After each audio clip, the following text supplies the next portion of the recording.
Morning class बेटा, आज हमारा चैप्टर हम हिम प्रलय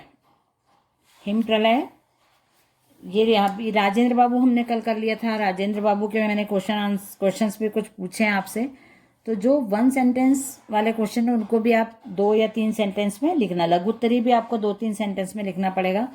और हिम प्रलय पाठ है जयंत नार्लिकर का लिखा हुआ। इसके लेखक जयंत नार्लिकर हैं। उनका जन्म कोल्हापुर महाराष्ट्र में हुआ था। उसके बाद आगंतुक, धूमकेतु, विज्ञान, मानव और ब्रह्मांड, ये इनकी रचनाएं हैं। वैज्ञानिक खोजों के लिए स्मिथ पुरस्कार, एडम्स पुरस्कार तथा शांति स्वरूप भटनागर पुरस्कार से आपको सम्मानित किया गया है। ये यहाँ पे दिया है। भारत सरकार द्वारा आपको पद्म विभूषण की उपाधि से विभूषित किया गया है। इसके केंद्रीय भाव में हम पढ़ेंगे। सबसे पहले तो प्रस्तुत पाठ एक विज्ञान कथा है। यदि आपको हिम प्रलय पाठ की विधा पूछी जाती है तो ये एक विज्ञान कथा है, ये आपको ध्यान रखना चाहिए। और इस पाठ में हिम प्रलय मतलब बर्फ का तूफान है ना।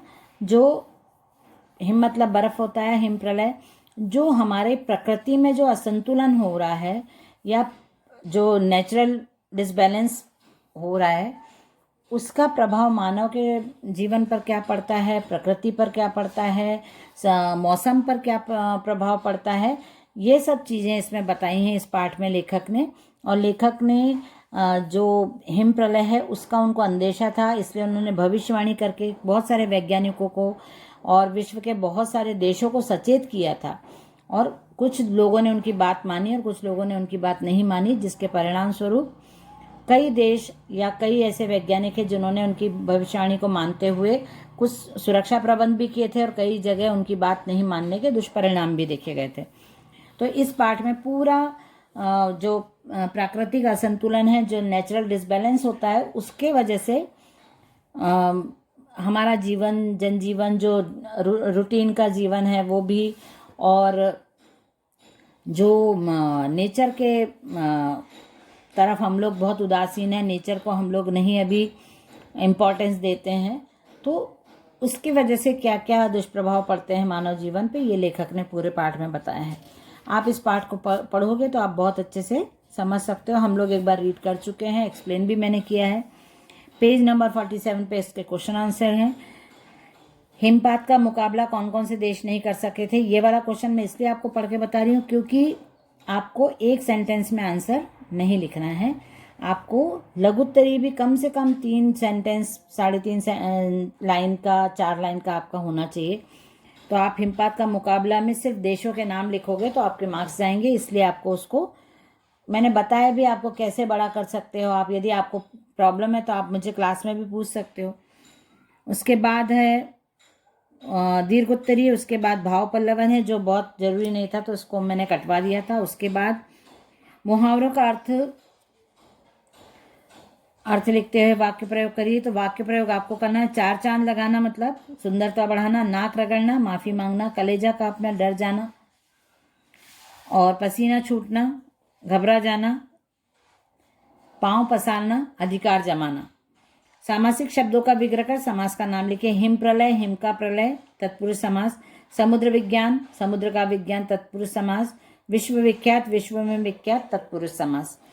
दुष्चक्र, ऐसा चक्र जो बुरा है, कर्मधारय समास। बसंत ऋतु, बसंत की ऋतु, तत्पुरुष समास। हिमयुग, हिम का युग, तत्पुरुष समास। सत्य के पूर्व अ उपसर्ग जोड़ने से असत्य बनता है, ऐसी आपको अ उपसर्ग लगा के प्रत्यय उपसर्ग वाले शब्द बनाना है। अब नेक्स्ट पेज में हम देखेंगे। नेक्स्ट पेज में यहाँ पे आपको दिया है निम्नलिखित शब्दों में प्रयुक्त प्रत्यय अलग कीजिए। वैज्ञानिक, विज्ञान शब्द होता है उसमें इक लगा के बना है वैज्ञानिक, इसलिए यहाँ पे प्रत्यय होता है इक, ई की मात्रा और क, इक, वैज्ञानिक। कीर्तिमान, कीर्ति और मान 2 अलग अलग शब्द हैं इसलिए अलग अलग करेंगे। कीर्ति प्लस मान, कीर्तिमान, तो मान यहाँ पे प्रत्यय हो गया। तकनीकी, तकनीक शब्द पूरा शब्द है, उसमें बड़ी की मात्रा लगा के तकनीकी शब्द बना है, इसलिए यहाँ पे प्रत्यय क्या हो गया, ई। नैतिकता, नैतिक शब्द होता है उसमें ता लगा दिया, नैतिकता हो गया।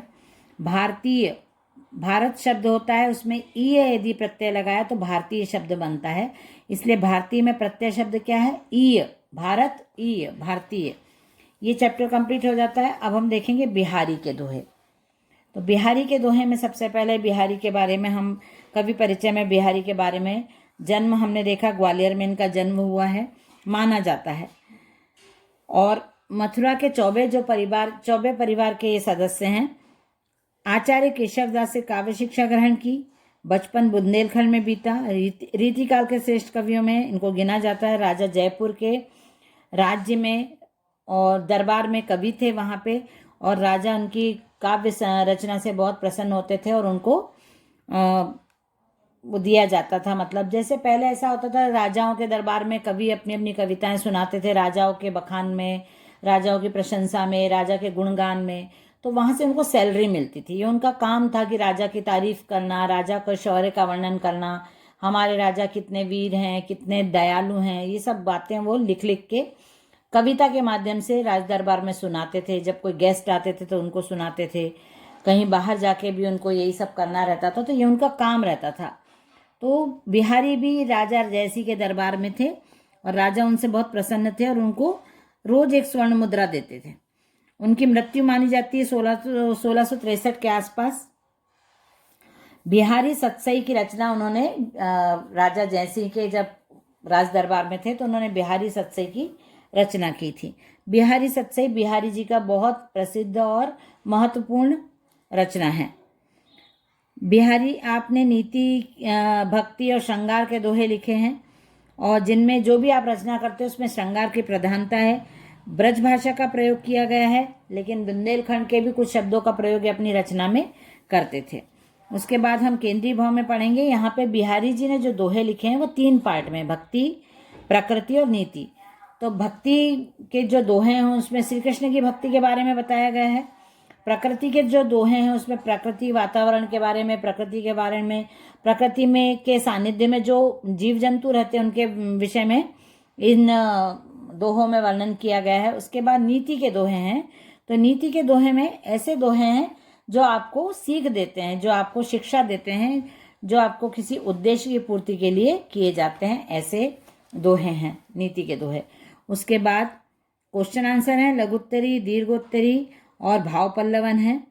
उसके बाद ये चैप्टर भी खत्म होता है। उसके बाद हम पढ़ेंगे धर्म की झांकी। ये बहुत इंपॉर्टेंट चैप्टर है, धर्म की झांकी। इसमें आपको मैं इसलिए एक बार रिवाइज कर रही हूँ सारे चैप्टर्स कि आपको यदि किसी भी चैप्टर में कोई कन्फ्यूज़न है, कोई प्रॉब्लम है, तो आप अभी भी टाइम है, आप मैसेज करके या क्लास में डेली आप डाउट्स क्लियर करिए अपने। यदि आप डाउट्स क्लियर नहीं करेंगे तो आपको एग्जाम में प्रॉब्लम आएगी। महात्मा गांधी का जन्म 2 अक्टूबर को 1869 को हुआ था। महात्मा गांधी के माता का नाम, पिता का नाम, पत्नी का नाम और बच्चों का नाम ये आपको मालूम होना चाहिए। महात्मा गांधी की जो मृत्यु की तिथि है वो आपको मालूम होना चाहिए, 30 अक्टूबर 1969 है ना। ये महात्मा जी की डेट थी डेथ की, और उनके बेटों के नाम, और महात्मा गांधी ने कौन कौन से आंदोलन चलाए थे हमारे देश में वो सब आपको मालूम होना चाहिए। जैसे दांडी मार्च था उनका, और नमक तोड़ो आंदोलन था, और अंग्रेजों भारत छोड़ो आंदोलन था। ये जैसे उनके भारतीयों को स्वदेशी तथा आत्मनिर्भरता का पाठ भी पढ़ाया था। गांधी जी के कुछ जीव वाक्य थे, मतलब ऐसे वाक्य थे जिनको वो पूरे जीवन में अपनाते थे। अहिंसा परमो धर्म, सदा सत्य बोलो, ऐसे उनके कुछ वाक्य थे। और गांधी जी सांप्रदायिक सद्भाव के पक्षधर थे। सत्य के प्रयोग आत्मकथा उनकी महत्वपूर्ण पुस्तक है, ऑटोबायोग्राफी है उनकी। उन्होंने हरिजन तथा यंग इंडिया नामक पत्र भी निकाले, मतलब छोटे छोटे जो समाचार पत्र आते हैं उसमें उनका नाम था यंग इंडिया और हरिजन। उसके बाद उन्होंने जो बुक्स लिखी उनके नाम हैं। हरी पुस्तिका में जो उनके साथ अत्याचार होता है दक्षिण अफ्रीका में, उसके बारे में वर्णन किया उन्होंने। उसके बाद अब हम देखेंगे केंद्रीय भाव।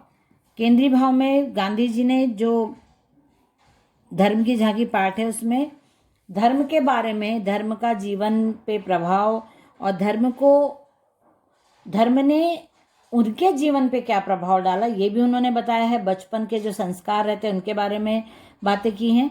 तो ये हम अभी मैं आपको एक्सप्लेन कर रही हूँ, और पूरा चैप्टर हम आगे आने वाली क्लास में, और भी इसका जो भी आपको कन्फ्यूज़न लगता है तो आप आगे आने वाली क्लास में पूछते भी जा सकते हो। और ये मैं आपको अभी यहाँ पे अभी मैं सिर्फ ये बता रही हूँ कि आपको महात्मा गांधी का लेखक परिचय और केंद्रीय भाव अच्छे से पढ़ना है। उसके बाद अब नेक्स्ट क्लास में मैं आपको और क्लियर भी करती जाऊँगी। ओके, चलिए बाय एवरीवन।